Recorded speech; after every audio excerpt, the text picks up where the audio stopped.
تمام حمدیں خالق ارض و سما کے لیے، درود و اسلام کے نذرانے سرکار دو عالم صلی اللہ علیہ وسلم کی بارگاہ میں پیش کرنے کے بعد اللہ تبارک و تعالی ہم سب کو بار بار حرمین طیبین کی بادب حاضری نصیب فرمائے۔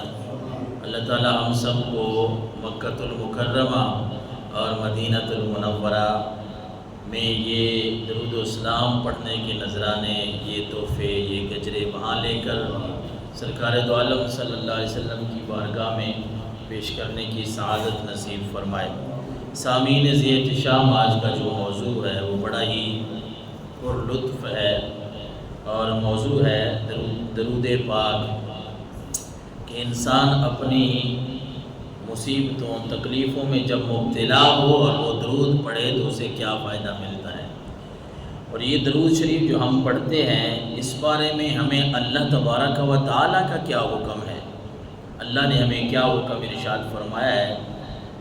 سورہ احزاب ہے، 22واں پارہ ہے، بڑی مشہور آیت مقدسہ ہے۔ ان اللہ و ملائکتہ یصلون علی النبی یا ایھا الذین آمنوا صلوا علیہ وسلموا تسلیما۔ کافی عرصے سے، مطلب کافی جمعے ہو گئے ہیں، میں ہر جمعے پہ یہ سوچتا تھا کہ اگلا موضوع جو ہے وہ ہم نے یہ رکھنا ہے، لیکن پھر کوئی نہ کوئی دوست جو ہے کوئی گزارش کر دیتا تھا، کوئی کہہ دیتا تھا کہ اس جمعے پہ ہم نے یہ باتیں سننی ہیں، تو پھر اس موضوع کو لے کے ہم چل رہے تھے۔ تو درود پاک، بلکہ یہ تو ایسی چیز ہے کہ انسان کا منہ جو ہے، منہ، زبان، دل، دماغ جو ہے درود پاک پڑھنے سے معطر ہو جاتا ہے۔ زبان انسان کی میٹھی ہو جاتی ہے، انسان میں جو تلخی ہوتی ہے نا، تلخی وہ ختم ہو جاتی ہے، کیونکہ میٹھی درود شریف جو ہے یہ میٹھی چیز ہے، جو پڑھتا ہے اس کو بھی یہ میٹھا کر دیتی ہے، بندے کے اخلاق پہ بھی اثر پڑتا ہے، انسان کے جو معاملات ہیں وہ بھی درستی کی طرف چلتے ہیں۔ علماء نفسیات نے ایک قاعدہ بیان کیا ہے، جو انسان کے اندر کی باتیں سمجھنے والے علماء ہیں، نفسیات جو سمجھتے ہیں، ایک تو ڈاکٹر ہوتا ہے نا نفسیات کا، وہ ہمارے دماغ کو جانچتا ہے، پڑتال کرتا ہے، بھئی اس کو کیا مسئلہ ہے۔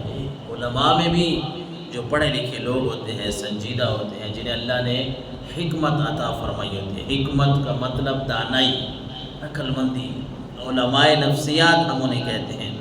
انہوں نے ایک قاعدہ ذکر کیا ہے کہ جب کسی انسان کو کسی امر کی طرف رغبت دلانی ہونا، کسی مسلمان کو، کسی انسان کو کسی کام کی شوق، کسی کام کا شوق دلانا ہے، مقصود ہو کہ یہ بندہ اس کام کی طرف آ جائے، شوق دلانا ہو، تو کہتے ہیں اس امر اور اس کام کے جو منافع ہیں نا، نفع ہیں، وہ بیان کیے جائیں۔ بھئی کسی کے دل میں کوئی بات ڈالنی ہے، کوئی کام آپ کسی سے کروانا چاہتے ہیں، کوئی کاروبار ہے، کوئی تجارت ہے، کوئی بھی معاملہ ہے، تو پہلا کام ہم کیا کریں گے کہ اس کام کے بارے میں اور اس کام سے جو نفع حاصل ہونا ہے اس کے بارے میں ہم بتائیں گے، تاکہ لوگ منافع کی تحریص اور فوائد کے حصول کی خاطر پتہ چلے کہ ہاں یہ کام بڑا نفع والا ہے، کام ایک تو اچھا ہے اور یہ کام ہے بڑے نفع والا۔ جب لوگ یہ سمجھیں گے نا یہ کام بڑا نفع والا ہے، تو پھر لوگ حریص ہوں گے، لوگ اس کی طرف شوق رکھیں گے، آئیں گے، اور اس امر کے کرنے کی طرف لوگ شوق رکھیں گے، کام کرنے کی طرف راغب ہوں گے۔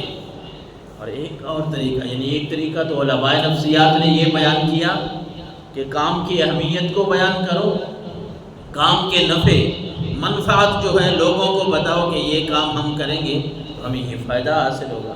دوسرا طریقہ بتایا، اور دوسرا طریقہ یہ ہے کہ اس امر کے جو کرنے والے ہیں نا، اس کام کو جو کرنے والے لوگ ہیں، ان کا کوئی اعلیٰ نمونہ لوگوں کے سامنے بڑی بڑی مثال رکھو۔ مثال کے طور پہ ہم کسی کو کہتے ہیں کہ آپ جو ہے فلاں کام کر لیں، آپ کریانے کا سٹور بنائیں، اور ساتھ ہم مثال دیتے ہیں کہ فلاں آدمی کو دیکھا ہے، جب سے اس نے یہ کریانے کا سٹور بنایا جب سے اس نے یہ سبزی کی دکان بنائی تو آپ کو پتہ ہے کتنا نفع وہ حاصل کر رہا ہے. اس کو اللہ نے گھر بھی دے دیا، اس کے پاس گاڑی بھی ہے. اس طرح کی ہم مثالیں دیتے ہیں. وہ کیا ہوتا ہے کہ جو کام کر رہے ہوتے ہیں نا، اس کا اعلیٰ نمونہ، اعلیٰ مثال جن لوگوں کو اللہ نے اس کام میں کامیاب کیا ہوتا ہے، ان کی ہم مثال دیتے ہیں. پھر ہوتا کیا ہے، لوگ اس اعلیٰ نمونے کو، اس مثال کو لے کے پھر اس کام کی طرف شوق رکھتے ہیں کہ ہاں یار یہ بندہ کامیاب ہوا ہے اس کام سے، کاروبار سے، مجھے بھی یہ تجارت کرنی چاہیے، مجھے بھی یہ کام کرنا چاہیے. لوگوں کا شوق ہوتا ہے. تو اس آیت میں ان اللہ و ملائکتہ یصلون علی النبی یا ایھا الذین آمنوا صلوا علیہ وسلموا تسلیما. اس آیت میں مقصود یہ تھا کہ مسلمان حبیب خدا صلی اللہ علیہ وسلم پر درود و سلام پڑھیں. مقصد کیا تھا؟ اللہ نے یہ فرمانا تھا کہ ایمان والو میرے نبی پہ درود و سلام بھیجو، درود و سلام پڑھو. معاملہ پھر بھی ٹھیک تھا، لیکن خالق کائنات نے اپنی ذات کو بھی اور فرشتوں کو بطور نمونہ پیش کیا ہے، مثال دی ہے. اللہ نے نمونے کے طور پہ پیش کیا ہے. اس بات کو ہم ذہن میں رکھیں کہ کسی کام کی منفعت، اس کا فائدہ، کسی کام کی اہمیت وہ کسی کو جب ہم بتاتے ہیں یا اس کام کا جو نمونہ ہے، اعلیٰ نمونہ، اعلیٰ مثال کسی کو دیتے ہیں، لوگ بڑے شوق سے کرتے ہیں. اللہ نے جب یہ فرمایا کہ میرے نبی پہ درود و سلام، اے ایمان والو میرے نبی پہ درود و سلام بھیجو، میرے نبی پہ درود و سلام پڑھو. وہ رب ہے، اس نے کسی جگہ پہ نہیں فرمایا کہ میں نماز پڑھتا ہوں تو بھی نماز پڑھو. اللہ تعالیٰ ان چیزوں سے پاک ہے. اس نے کسی جگہ پہ نہیں فرمایا میں بھی روزہ رکھتا ہوں تم بھی روزہ رکھو، میں بھی حج کرتا ہوں، بلکہ وہ خالق ہے، وہ کسی چیز کا محتاج نہیں ہے. ہم عبادت کے محتاج ہیں، ہم نے کرنی ہے عبادت، ہم نے اس رب کو راضی کرنا ہے. رب کسی چیز میں ہمارے ساتھ شریک نہیں، بلکہ بڑا فرق ہے. وہ خالق ہے، اس کا آرڈر چلتا ہے، اس کا حکم چلتا ہے، اور ہم مخلوق ہیں، ہم اس کے محتاج بندے ہیں. ہم نے باتوں پہ عمل کر کے دکھانا ہے. یا اللہ یہ کام بھی ہم کر رہے ہیں، یہ بھی کر رہے ہیں، تیرے حکم کے مطابق کرنا ہے، تیری رضا کے لیے کر رہے ہیں. لیکن جب درود کی باری آئی تو اللہ تبارک و تعالیٰ نے صرف یا ایھا الذین آمنوا صلوا علیہ وسلموا تسلیما نہیں بیان فرمایا، بلکہ اس سے پہلے اس آیت کے شروع میں اللہ نے ایک اعلیٰ نمونہ، اعلیٰ مثال ہمارے سامنے رکھی. ان اللہ و ملائکتہ یصلون علی النبی، کہ بے شک اللہ اور اس کے فرشتے نبی پر درود بھیجتے ہیں.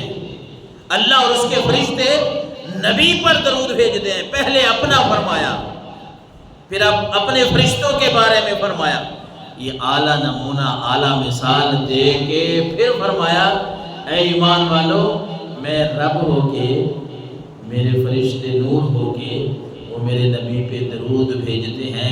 اے ایمان والو تم بھی میرے نبی پہ درود و سلام بھیجا کرو. کتنی بڑی بات ہے کہ اللہ خود فرما رہا ہے کہ میں بھی اور فرشتے بھی میرے نبی پہ درود بھیجتے ہیں، سلامتی بھیجتے ہیں، رحمت کی دعا کرتے ہیں. اے ایمان والو صلو علیہ وسلموا تسلیما، تم بھی میرے نبی پہ درود و سلام بھیجو نا، یا ذرا پڑھو. اس لیے تو ہم یہ درود و سلام کے گجرے جو ہے وہ اکثر پڑھا کرتے ہیں.